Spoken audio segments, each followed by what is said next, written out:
নমস্কার বন্ধুরা, তোমরা সকলে কেমন আছো? সোমা লাইফস্টাইল চ্যানেলে একটা স্বাগত জানিয়ে আর একটা নতুন ব্লগ শুরু করে ফেললাম। আর এই দেখো, প্রত্যেক দিনের মতনই আমার ব্যালকনি থেকে আজ কিন্তু ভিডিওটা শুরু করে ফেলেছি। গাছগুলো তোমাদের দেখাতে আমার খুবই ভালো লাগে, তাই সকালবেলা থেকেই ভাবলাম যে ব্যালকনি থেকেই ভিডিওটা শুরু করি আর গাছগুলো দেখাই। সকালটা অনেকটাই, আর গাছগুলোতেও কিন্তু রোদ্দুর এখনও আসেনি। সুন্দর সতেজ একটা হাওয়া ব্যালকনিতে আসছে আর গাছের পাতাগুলো দুলছে। এত সুন্দর লাগছে যে তোমাদের কি বলবো। এই দেখো, এখানে একটা ফুলও পড়ে আছে, কি যে ভালো লাগছে দেখো, কাগজ ফুলটা কি ভালো লাগছে দেখো, দারুণ সুন্দর লাগছে।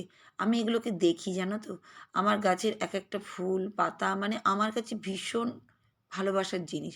আরে দেখো, একটা জবা ফুল ফুটে আছে, তোমাদেরকে দেখিয়েই দিচ্ছি। ফুলটা কিন্তু এদিকে ঝুলে গেছে, আমি তো ভাবছি যে ভেঙে গেল মনে হয়। প্রত্যেকটা ডালে না কুঁড়িতে ভর্তি জবা গাছ, কি যে ভালো লাগে তোমাদের আর কি বলবো। তাই দেখো, কুমড়ো গাছটাও দেখো কি সুন্দর বড় হয়ে যাচ্ছে, লম্বা হয়ে গেছে একদম। একজন কুমড়ো গাছেরও পাতা দিয়ে কিছু একটা রেসিপি তৈরি করে খেতে হবে, তোমাদেরকে দেখাতে হবে। আর প্রত্যেকটা গাছেই দেখো ডিমের খোসা সেই দিয়েছিলাম, ওইগুলো কিন্তু রাখাই আছে। মাটির সঙ্গে মিশে যাবে, তখন গাছগুলো আরও উর্বর হয়ে যাবে। মাটিগুলোকে খুঁড়াতে হবে গো, অনেক দিনই করা হয়নি এইসব কাজগুলো। সময়ই হচ্ছে না, প্রতিদিনই এক্সট্রা এক্সট্রা অনেক কাজ থাকছে তো, এই শীতটা যাচ্ছে তো সেই জন্যই। জানোই প্রত্যেকটা বাড়িতেই অনেক কাজ কাম থাকে শীত যাওয়ার পরে, মানে শীতের জামা কাপড় সব তোলা, এই সবই। তা আমিও তাই অনেক কাপড়ও দেখো ভিজিয়ে রেখেছি। এদিকে ঝাড়ঝুড় দিয়ে এসলাম এদিকটা, এখন আসলাম এই ঘরটাই। এখনও কিন্তু আমি সকালবেলাটা এই দেখো শীতের পোশাক পরেই আছি।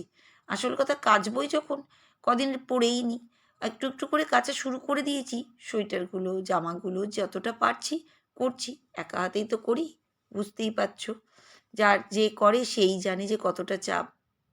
তা ভাগ্যিস আমার এই ওয়াশিং মেশিনটা আছে। এই মেশিনটা আছে বলে আমার এতটা কিন্তু কষ্ট হয় না জানো তো। যখনই পারি অনেক ভারী ভারী জিনিস আমি মেশিনের মধ্যেই দিয়ে দিই, রাতে ভিজিয়ে রাখি আর সকালবেলাটা দিয়ে দিই। আর এই দিকে দেখো সব দিকটা ঝাড়ঝাটা দিয়ে দিচ্ছি, তার কারণ হচ্ছে ওই দিকটা করে নিয়েছি আর এই যে দুয়ারটা বাইরেটা মুছেই নিয়েছি, তোমাদের আর দেখালাম না। আজকে দরজার ভিতরটা মোছাটা দেখাচ্ছি। আসল কথা কি বলতো, সকালবেলায় না অনেক যাবতীয় অনেক কাজ থাকে, সবটাই সারতে সারতে না অনেকটাই টাইম হয়ে যায় জানো তো। এগুলো এক্সট্রা কাজ, এগুলো বলে কিন্তু কাউকে বলা যাবে না যে কী কাজ করেছি। এগুলো আমার ঘরের কাজ, আমারই কাজ, আমার ভালোবাসার কাজ, আমার সংসারের কাজ, সেটাই। ওইদিকে করে নিলাম আর এইদিকে দেখো গ্যাস ট্যাসগুলোকে মোছামুছি কিন্তু করতেই লাগলাম, কারণ এগুলো আমার ডেলি কাজ। প্রত্যেক দিনই সার্ফ জল দিয়ে পুরো রান্নাঘর ডিপ ক্লিন করি, তোমরা তো জানোই। গ্যাস ওভেন বাইরের দিক সব দিকটাকেই আমি কিন্তু সার্ফ দিয়ে মুছি। আমার যতটাই কষ্ট হোক, না করলে যেন আমার কেমনই লাগে, আমার একদমই ভাল লাগে না। সেজন্যই আগেকার দিনে মাকে দেখেছি উনুনে রান্না করতো যখন, তখন উনুনটাকে নিকাতো, সেইটা। শাশুড়ি মাকেও দেখেছিলাম বিয়ের পরে যখন গ্যাস শেষ হয়ে যেত মা তখন করতেন। এমনিতে বেশি আমরা দেখিনি, আমাদের জেনারেশন তো সবার বাড়ি বাড়ি গ্যাস ছিল, কিন্তু অনেক দিন ছোট্টবেলায় যখন ছিলাম তখন মাকে দেখেছিলাম। ওই শিক্ষাগুলোই যেন কিছু কিছু জিনিস থেকে গেছে জানো তো। আমার এই গ্যাস ওভেনটাও তাই, আমার শাশুড়ি মাও মুছতেন, আমিও তাই সেইভাবেই দেখে দেখে শিখে গেছি। এইদিকে দেখো সব কাজ করে নিয়ে কাপড়গুলো কিন্তু মেশিনে দিচ্ছি, প্রচুর কাপড়, দু বালতি দেখো কাপড় কিন্তু। তো যাই হোক, এদিকে কাপড় কাপড় কাচাকুচি চলবে। আর তোমাদের কিন্তু আমি বলেই দিই, তোমরা এত সুন্দর সুন্দর কমেন্ট করছো আমার ভিডিওতে এসে, তার জন্য তোমাদের সবাইকে অনেক অনেক ধন্যবাদ। তোমরা এত সুন্দর সুন্দর কমেন্ট করছো তার জন্য। তা আজকে যে বন্ধু বা বান্ধবীর চ্যানেলের নাম বলবো, সেই চ্যানেলের নামটা হচ্ছে মুন কিচেন। 807 সাবস্ক্রাইবার আর 299 মাত্র ভিডিও দিয়েছে, দারুণ সুন্দর চ্যানেল। সবাই কিন্তু একবার করে ভিজিট করতে পারো। আর আমি কিন্তু এই দেখো মনের শান্তিতে ব্যালকনিতে এক কাপ চা নিয়ে কিন্তু বসেই পড়লাম। চাও খাই আর তোমাদেরকে কমেন্টটা শুনিয়ে দিই। বন্ধু লিখেছে, খুবই সুন্দর লাগলো ভিডিওটি, দিয়ে একটা হার্ট চিহ্ন, অ্যাডস সহ দেখে নিলাম, দিয়ে একটা হার্ট চিহ্ন। আমি খুব খুশি হয়ে গেছি বন্ধু, তোমার এই ভিডিও, আমার ভিডিওতে এসে কমেন্টটা এত সুন্দর করেছো তার জন্য। সত্যি গো, আমার ভিডিও তোমার কাছে ভালো লেগেছে, এতে আমি খুব খুশি। তারপরে তুমি দিয়েছো অ্যাড সহ দেখেছো। আমি ভীষণ খুশি হলাম যে তুমি আমার অ্যাডটাও কিন্তু দেখেছো। অনেকজনে স্কিপ করে দেয়, আমি কাউকে জোর করি না, যার যেমন ইচ্ছা সে তেমনই দেখে। তা আমার শুধু ইচ্ছে যদি তোমরা দেখো, আমি তোমাদেরকে ধন্যবাদ ছাড়া আমি কি বলবো বলো। আর আমি জোর করে তো বলতে পারি না যে তোমরা অ্যাড সমেত দেখো, সেটাই গো। তুমি দেখেছো তার জন্য তোমাকে অনেক অনেক অনেক আমার সমাজ লাইফস্টাইল 21-22 চ্যানেল থেকে ধন্যবাদ। এভাবে কিন্তু সঙ্গে থাকো, আমাকেও পাবে। আমি সবার চ্যানেলে যাই, ভিডিও দেখি, এমনকি আমি ভিডিওটাও কিন্তু সবার সামনে তুলে ধরার চেষ্টা করছি, মানে কমেন্টটা। আর এখান থেকে তোমার চ্যানেলে কিন্তু অনেক বন্ধুরাও চলে যাবে, চিন্তা করো না। আমরা একে অপরের সঙ্গে হাত মিলিয়ে কিন্তু যাব। তো যাই হোক, এই দেখো আমি কিন্তু একটা রান্না করব আজকে, নতুন ধরনের নতুন স্বাদে তৈরি করব সোয়াবিনের মুইঠা। তোমরা খেয়েছো কি না আমি জানি না, আমি তো সোয়াবিনের তরকারি করি। আমাদের বাড়িতে সবাই সোয়াবিন ভীষণ পছন্দ করে। তা ভাবলাম সোয়াবিনের তরকারি তো প্রতিদিনই হয়, আজকে একটু আলাদাভাবে করি সোয়াবিনের মুইঠা।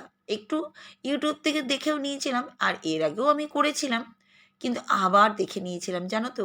এই জন্যই কিন্তু চ্যানেলগুলো, এই যে আমার কাছ থেকে অনেকজনা ভিডিও দেখে, ভিডিও শেখে, আমি আরেকজনের কাছ থেকে ভিডিও দেখি, ভিডিও শিখি।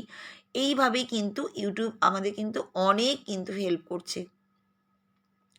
তো আজকে প্রথমে রান্নাটা বলেই দিই, সোয়াবিন আর আলুটাকে প্রেশার কুকারে আমি একটু সিটি দিয়ে দিচ্ছি, কারণ সোয়াবিনটা একটু সিদ্ধ হয়ে যাবে। আর এই দেখো সিদ্ধ করে নিয়েছি, গরম জল থেকে বার করে নিলাম, আর আমি চিপে চিপে মিক্সি মেশিনের মধ্যে দিয়ে দেবো। মিক্সি মেশিনের মধ্যে আলুটা সোয়াবিনটা আমি একসঙ্গেই মিক্স করে নিয়েছি। অনেকজন আলুটাকে আলাদা করে রাখে, আমি কিন্তু একবারে সহজ উপায়, একবারে ঘুরিয়ে নিয়েছি জানো তো।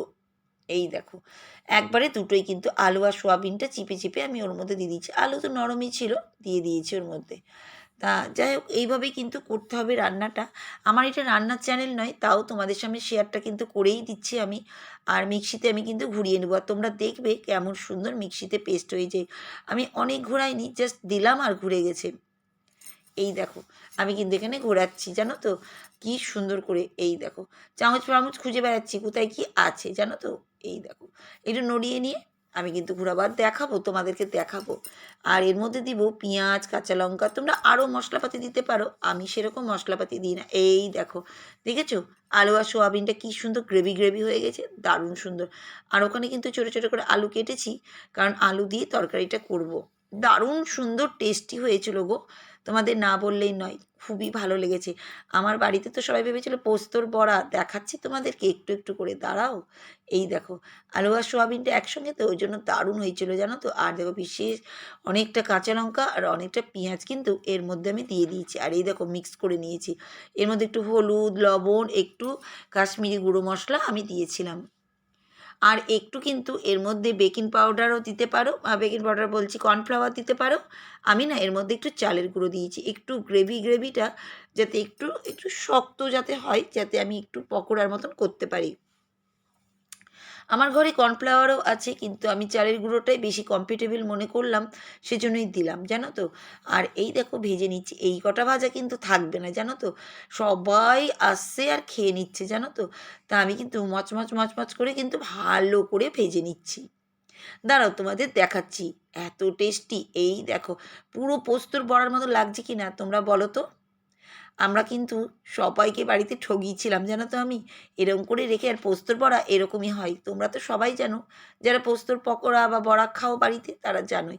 আর এত গরম ধরতেও পারছি না, আমার তো খেতেও ইচ্ছা করছে। আর রাখার সঙ্গে সঙ্গেই উধাও, দাঁড়াও দাঁড়াও তোমাদের সেটাও দেখাবো। এই দেখো আবার রেডি করছি।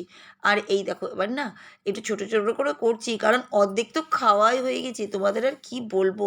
এই দেখো থালা দেখেছো শেষ। আমাদের বাড়িটা এরকমই, সবাই এসব পকোড়া টকোড়া হলে খুব ভালোবাসে। আর এইটা কিন্তু দারুণ টেস্টি লাগে, তোমরা চায়ের সঙ্গেও খেতে পারবে, আবার তোমরা ভাতের সঙ্গেও খেতে পারবে, এত টেস্টি এই পকোড়াটা। দেখবে আমি অনেকটাই তো করবো। এই দেখো করে নিয়েছি, একটু লালচে লালচে করে ভেজে নিয়েছি, আর এর মধ্যে একটু লং, এলাচ, দারচিনি, একটা তেজপাতা ফোড়ঙে দিয়ে দিচ্ছি, আর পেঁয়াজ আর টমেটো কুচি করে দিচ্ছি। দারুণ টেস্টি করে যেমন রান্না হয় সেম একই রকম, কিন্তু এই যে আলু টালুগুলো একটু ভেজে নিয়ে, মানে যেমন হয় সেম একই রকম, কিন্তু এটা হচ্ছে সোয়াবিনের মুইঠা, মানে একটু আলাদা রান্না। মানে সোয়াবিনের পকোড়া মতন তৈরি করে একদমই বোঝা যায়নি যে এটা সোয়াবিন, জানো তো, একদম আলাদা। আমার বাড়িতে আমার মেয়ে বলছে, মাম্মি কী করেছো এটা, এত টেস্ট পেয়েছি যে কি বলবো তোমাদের। অর্ধেক না আমি আবার রেখে দেবো, কারণ ভাজা পকোড়া ওরা খেতে চাই, আর অর্ধেকটা তরকারির মধ্যে দিয়ে দেবো। এত টেস্টি যে কি বলবো। যারা খেতে চাও আর যাদের বাড়িতে খেতে চাই না তারাও এভাবে করে খাওয়াতে পারো। একবার করবে দেখবে সবাই চেটে পুটে খাবে। আমাদের বাড়িতে কিন্তু সবাই তাই খেয়েছিল। এই দেখো, আমি কিন্তু একটু ঢেকেই দিচ্ছি। এই দেখো এতগুলো রেখে দিলাম। এই পকোড়া বাবা দেখো থাকে কি না, দুপুরবেলা পাবে কি না। আর এদিকে আমি আবার রুটি করছি, আটা মাখবো, আর ওদিকে না টমেটো পোড়া। আর এইসব পকোড়া টকোড়া হলে বলবে একটু চাটনি করবে, চাটনি দিয়ে আমার মেয়ে তো একবার চেটে পুটে খাই। যেমন ধনে পাতার চাটনি, এখন টমেটো পোড়া এত টেস্টি লাগে যে কি বলবো। তা আমি এই দেখো আমি কিন্তু আটাটাও এদিকে কিন্তু মাখছি, এইভাবেই কিন্তু কাজ করছি, জানো তো। কাজ তো আমাকে একা হাতেই করতে হবে, সেই জন্যই গো। তা আমার ভিডিও কেমন লাগে তোমরা কিন্তু কমেন্ট করবে। তোমাদের কমেন্টগুলো আমার কাছে ভীষণ ভীষণ ভীষণ অনুপ্রেরণা জাগায়। তোমরা কিন্তু এইভাবেই আমার সঙ্গে থাকবে। আমি ভিডিওটা যেভাবেই দেওয়ার চেষ্টা করি তোমাদেরকে, তোমরা কিন্তু দেখো আর আমার সঙ্গে থেকো। এভাবেই কিন্তু আমরা একে অপরের সঙ্গে আগাতে পারবো। এই দেখো রান্নাবান্না কমপ্লিট করেছি, সব কাজবাজ হয়ে গেল। এবার আসছি ব্যালকনির দিকে, কাপড় চোপড় মেলবো স্নান টান করে উঠে। আর কত পায়রা দেখো আমার ব্যালকনিতে, দেখেছো তো? প্রচুর পায়রা, ওরে বাবা রে, কি খুশি আমি যে পায়রাগুলো দেখে। অনেক দিন না আমার ব্যালকনিতে পায়রা আসছিল না, জানো তো। আমিও চিন্তা করছিলাম কি হলো, পায়রা আসে নাকি ভালো। তা আমার ঘরে পায়রা আসছিল না, এই যে আসতে লেগেছে, আমি ভীষণ হ্যাপি, আমি ভীষণ খুশি, জানো তো। অনেক জিনিস আছে পজিটিভ জিনিস, জানো তো, যেগুলো আসলে ভালোও লাগে। সেরকমই হচ্ছে এই পায়রাগুলো। তা আজকের মতন আমি পালাচ্ছি, টাটা।